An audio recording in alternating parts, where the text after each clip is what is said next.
Hi, my name is Richard Stafford, and my dissertation is on the anti-slavery movement between 1400 and 1800. Now, this presentation is going to discuss the following agenda.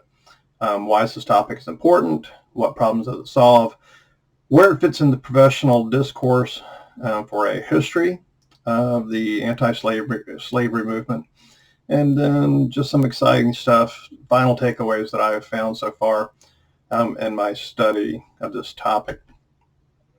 So first, why is this topic important? Well, this dissertation is an intellectual history of the ideas of abolition of slavery, and it's going to focus on the years 1400 to 1800.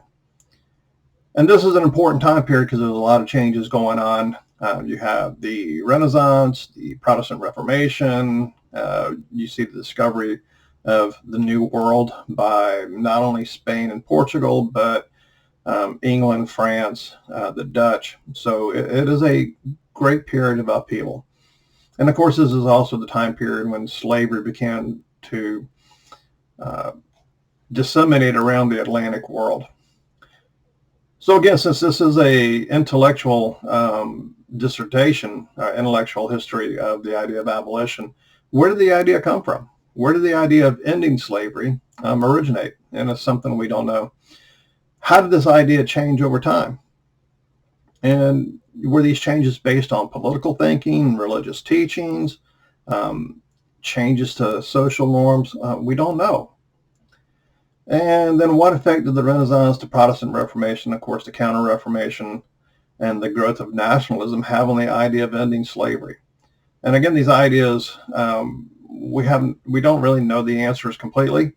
And usually the religious idea of abolition or of slavery, they're all lumped together. There's no differentiation between the Catholic and Protestant religions. So what problems does this research solve? There hasn't been a study on the abolition of slavery, where the idea originated from. And we have a limited idea of when it began. We have a limited idea of who started it. And we have a limited idea of how the idea spread from generation to generation. What we don't really see, especially in our analysis of the history of the time period, is any differentiation between the Catholic religion and the Protestant religions. We really don't see that much argued from the differences between the states, the politics of the states who are Catholic states like France and Spain, compared to the Protestant states like England and the Dutch. So these are some important questions that need to be answered, and they fill in this dissertation will fill in the gap of knowledge that we have on this topic. And so again, this is going to focus between the years of 1400 and 1800. Now, we'll try to set a baseline for how the Catholic Church saw and understood and interpreted slavery in the first chapter, because we need a baseline, because we need to know, what they believe when we hit the Protestant Reformation, and then start looking at how those ideas changed over time. And so there's been some really interesting stuff that I didn't know existed out there. I had never heard of Jacobus Kapitein, who was a from the Dutch Reformed Church and a missionary to Africa. Unfortunately, he doesn't get to spend a lot of time in Africa. I think he dies within the first 5 months of being in Africa. But he argued, and this is an African slave who has gained his freedom, that Christianity and slavery were compatible.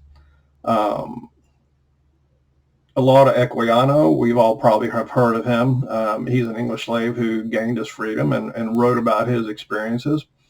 And then, of course, we have the Bartolomé de las Casas, Catholic priest who argued against enslaving Native Americans. And actually, he argued not only for not enslaving Native Americans, but he argued for replacing them with slaves from Africa. So again, another a different take on slavery.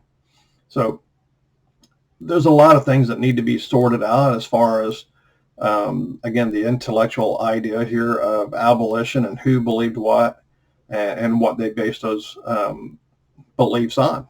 And it should be an interesting dissertation. Thank you for taking the time to watch my video.